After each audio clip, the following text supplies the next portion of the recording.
Nako, heto na mga kaubayan na checkmate na. Soto talo na, Nabulaga, Marcoleta panalo na. Masaya sa pangyayaring ito. Nako, patungkol po riyan ng ating panonood at bibigyan ng reaksyon mga kaubayan. Pero bago po natin i-play ito, palike naman po ng video ito mga karibyo natin. Malaking tulong po yan. Maraming salamat po at eto nga. Bago po natin ito i-play, eto muna. Pasadahan po muna natin itong mga nagte-trending na balita dito po sa social media. Ito po ang balita. Napaka-importante talaga nito. Grabe grabe po itong balita. Nakakagulat. Mula po sa Abante News Online. Gulat ang lahat. PBBM ligtas na nakauwi sa Pinas. News ba ito? Hindi, news talaga ito kasi galing po ito sa mga mainstream media, no? Pero ano po ba ang relevant nito? Ano ba halagahan nito, mga kaubayan, di ba? So, maybe they are just comparing, no, na yung ating mga kababayan doon po sa Middle East ay hanggang ngayon hindi pa rin nakakauwi at hindi pa mga ligtas, mga kaubayan, sapagkat patuloy pa rin po ang giyera doon. Samantalang ang ating presidente, mga karibyo natin, nakauwi ng ligtas, di ba? Nakabalik na sa Pilipinas si Pangulong Ferdinand Marcos Jr. Mula sa 2 araw na working visit sa New York, USA. Ayan. Pero ito, sumabog po sa galit ang ating mga kababayan patungkol po sa balitang ito. Ito na po ang naging komento nila. Sabi po dito ni Faith Fernandez, sayang, ligtas siya, nang hinayang. Ligtas ang maleta, aray ko po. Ligtas, kailangan bang i-document news yan? Kinalaman niyan sa economic. Nako. Wow, ang galing. Nakakamanga. Ayan. Kasi parang hindi naman to news no? Kaya ganito pong reaksyon ng ating mga kaubayan. Ay, ganon ba? Sayang. Sabi po ni Ryan Pasadilla. Nako po. Sabi naman po ni Richard, ang ganda ng salubong kay BBM sa New York. Oo nga, rally Rally po ang isinalubong sa presidente ng Pilipinas. Nako po, nakakahiya sa buong mundo, di ba? Pambihira nga lang makita yung presidente, rally pa po ang isasalubong ninyo. Ano ba kayo, di ba?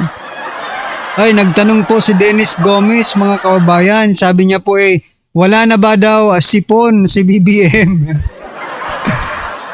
Nabenta na ang Pinas now? Nako, ay sayang, sabi po ni Noe. Sabi po dito ni Leoned Giling, wala po nagtanong kung ligtas siya nakauwi. Ayan na. Wala naman nagtatanong di ba? Ay talaga, mainstream media kayo. Anyway, ano po ang inyong reaction dyan, mga kaubayan? Just comment down below. Dito po sa ating comment section. Ito po ang sabi dito, PBBM ligtas na nakauwi sa Pinas. Nako, eto mukhang sasabog din kayo dito sa galit, mga kaubayan. Isa pong loyalista, mga kaubayan, na attorney. Ito pong si attorney Jesus Falses. Ipinagmalaki po ang BBM legacy. Ito po ang legacy ni PBBM. Hindi ko alam kung may tuturing ba itong legacy or kapalpakan ng mga ito, mga kaubayan. Di ba? Nandito na agad. Anyway, babasahin ko muna.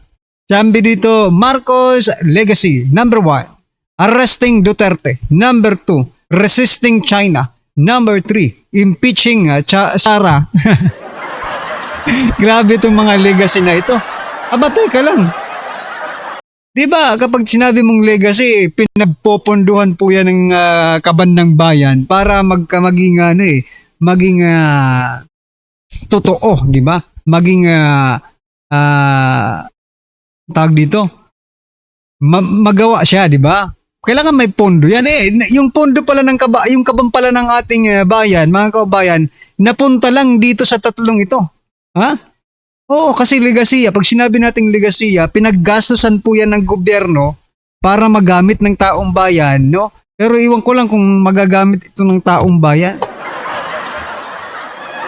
Para sa akin kasi ganun ang legacy, di ba? Like for example, ni former President Duterte, di ba? Yung kaban ng bayan, ginamit niya para magpatayo ng kung ano-anong mga buildings, mga kalsada, airport, seaport, tsaka yung mga kung ano-ano ba, 'di ba? Ang dami nating na ano. Hanggang ngayon napapakinabangan, no? Ito mapapakinabangan ba natin ito? Ha? Yun kasi yung criteria ko para sa akin lang bilang legasiya. Okay? O, unahin po natin, arresting Duterte. Anong legasiya yan? Arresting Duterte? Bakit terorista ba si Pangulong Duterte? Hindi naman Sa panahon nga ni former President Duterte, may nahuli tayong terorista sa Mindanao, di ba? Ginawa niya ba yung legasiya? Hindi na yun Hindi niya naman sinabing legacy ko yun. Di ba? Ay, kawawa ang administrasyon ito. Resisting China. Anong resisting? Pakipag-away sa China? Legasiya ba yan? Pinapahamak niyo ang mga Pilipino? Mukhang kayo lang ang nakikinabang dyan. Naku po. Legacy ba yan? Attorney po itong nagsasabi Ito pong si Attorney Jesus Palces. Impeaching Sara. Ito, di umamin din kayo na may kinalaman kayo sa pag-impeach kay BP Sara. Kasi kung gagawin niyo yung legacy, no? Legacy bang mag-impeach? Grabe naman. Paano naging legacy ang impeachment? Diba? Teka lang. Minute tayo dito, ma-intrenyungan natin, no? Anyway, ito po ang naging komento ng ating mga kababayan patungkol po dyan. Sabi po dito ni Alvin, at sana baka sakaling magkalangis tayo sa gitna ng gera. Hindi na nahiya, tapos pabiktim pa. Oo nga Saan yung project dyan na pinaglaanan ng billion pera, sir? Yung para sa mga tao? Oo nga parang wala naman dito. Ay, naku, trillion po ang nawawala sa ating kaban na bayan, no? Kaban ng bayan, tapos yan lang ang legasiya ninyo. Parang hindi naman kailangan ng pera dyan. Flood control is Bongbong Marcos' greatest legacy in history. Correct. Ito, palakpakan po natin, Si Abong Ruelo. Sabi niya po dito, flood control, maybe you all agree, no? Dito po kay Abong, Sabi niya flood control is Bongbong Marcos' greatest legacy in history. Tama yan, tama yung analysis mo at I really agree sa iyo, no? Ano pa ito, mahaba. Sabi po dito, Marie Atis Constantino, sabi po dito, true. Wala siyang malaking nagawa. Isama na ang maleta, sobrang ikaw na ang utang. Sobrang laki na ng utang. 18.4 trillion tayong mga OFW kawawa dahil tayo lang ang may malaking tax. Pero itong bangaga walang pakialam sa atin na nagkagera na. Correct? Pasarap buhay pa rin sa Amerika ngayon, gastos ng kaban ng bayan. Ayun. Diba? Correct. Yan lang ang masasabi ko. Correct kayong lahat na nagko-comment dito, mga kaubayan. No? Legacy pala yun. Sabi po, ito. Sabi po ni Joffer Ginaling. Sabi niya legacy pala yun. Legacy bang matatawag mong legacy ba ito? Arresting Duterte, resisting China, impeaching Sara. Ay naku, ano po ang inyong masasabi dyan mga kaubayan? Just comment down below. Sana hindi po kayo ma-stress sa legasiya ng ating Pangulo. Diba? Ito na mga karibin natin. Pakinggan po natin to Itong video ito. Sabi po kasi dito mga kaubayan, checkmate na si Soto. Talunan na bulaga ni Marcoleta. Panalo, masaya sa pangyayari ito. Ito, panoorin po natin dito mga kaubayan. No? Mula po sa The General's Viewpoint, pasok. Magandang araw mga kaibigan. Bigyan natin ng reaction na opinion itong Post MDTV channel. Tungkol ito sa privilege speech o debate between Senator Marcoleta, Senator Lacson, and of course nandiyan ang Senate President. Ang ganda. Panalong-panalo si Senator Marcoleta. Pumayag na si Lacson na tawagin ng mga Marines sa Blue Ribbon. Ang hindi pumayag si Soto. Bakit? Ito. Matapos ang mainit na debate ni Lacson at Marcoleta ay sa huli, pumayag si Lacson na ipatawag ang 18 Marines. Pero sa huli ay pumalag si Tito Soto. Ito kay Marcoleta. Sabi niya, gusto malaman ng taong bayan kung tapat ka sa sinasabi mo kung nasaan ang ebidensya, ay doon tayo tutungo, ipatawag mo ba ang 18 Marines? Ito, si Lacson. Yes! Nag-yes siya. Bantayan niyo yan. Yes, pero pirmahan mo muna ang Blue Ribbon Report para makausap tayo. May kondisyon.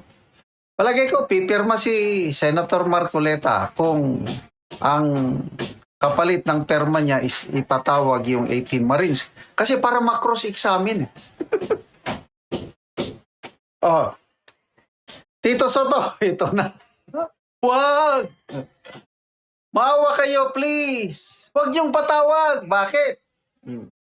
Hindi pwede dahil meron na silang mga kaso. Ang daming nagsampa sa kanila ng kaso kaya hindi na tayo pwede makialam or magpatawag ng basta-basta sa Blue Ribbon. Wala na. Ay, nako. Grabe, huli talaga, no? Huling-huli ka talaga, Soto. Oo, isa kang protector ng mga mastermind. Ito na ang pagkakataon natin, ayaw mo pa rin. Ito na, dito na magkakaalaman na po, ha? Pero ayaw pa rin ni Soto. Aba talaga, mga kababayan, napakagaling mo talagang Senate President. Anyway, bahala na tayo sa ating mind kung ano ang nangyayari sa kanila. Ang galing talaga ni Senator Marcoleta. Ito yung response niya. Mr. President, di ba dinawit nila pangalan mo? Dapat ikaw mismo manguna na ipatawag sila. Pero bakit po kontra ka pa? Di ba hinahanap natin ang katotohanan? Mapapatunayan po natin sa hearing na malinis ka. Kaya bakit nyo po tinutulan? Pumayag na nga si Senator Lacson Ang galing ni Senator Marcoleta. Bravo! Saludo kay Senator Marcoleta. Talagang... tignan natin 14,000 ang nag-react. 9,500 tumatawa. Sinong tinatawanan? I believe si Soto. 4,400 like. Ito, like kay Marcoleta, 175 like kay Marcoleta. Okay. Comments. Cindy Loper. Tagam. Natagam. Senator Marcoleta, di ako nagsisi. Ikaw ang number 1 ko sa balota. Sige Correct. Gawin nating Vice President itong si Senator Marcoleta. Pwede, di ba? Pwede yan. Maraming salamat po. John Samson, nabanggit kasi pangalan niya. Totoo. Showing his true color. Alex Buen Biyahe, go Marcoleta. Para kang si BP Sara, mag-isa lang din pero walang makatibag basta nasa panig ng katotohanan. Louie Macareg, lakas ni Senator Marcoleta, 2 versus 1. Senate President, isa, walang magawa sa katwiran, halata may tinatago. Rodrigo Cabal, natakot si Soto, alam na this. Vince D, ay, may second level pala na harang. Para lang di maungkat ang talagang totoong nangyari at kung saan. Anyway, I don't know. Mapanood ko rin yung medyo nagkainitan na sa huli. Kainitan na. Ay, suspend. Session suspended kasi So kung napanood nyo po mga kababayan yung kanilang pagdidebate, no? Talagang to the rescue talaga no? Pag na-checkmate po itong si Lacson, no? Parang si Soto talagang hindi rin mapakali, no? Parang pinagtutulungan nila si Senator Marcoleta mga kababayan, no? Sa naging debating yun. Pero, no, hindi po nagpatinag si Senator Dante Marcoleta. Palakpakan po natin. Ha? Hindi talaga matitinag kapag ikaw ay nasa panig ng katotohanan. Pero kayo, kailangan nyo pa mag-isip ng kung ano-anong isasagot kay Senator Rodante Marcoleta kasi halatadong kayo po ay mga protektor. Diba? Mayroon po kayong kinikilingan sa simula pa lang ng mga investigasyon ninyo. Nakita na po ng taong bayan kung kanino kayo pumapanig. Hindi po sa taong bayan, kundi sa mga iilang politiko po lamang. Di ba? Tapos sasabihin nyo, nako, matagal na ako dito sa Senado, pabalik-balik, kumbaga yung context ng ano niya, pabalik-balik na lang ako dito, kaya alam ko na talagang ako ay tumitindig. Ako ay lumalaban sa korupsyon. Noon, ewan ko lang ngayon, marami na po, yung mga supporters po ni Senator Ping Lacson, nagsibaliktaran na.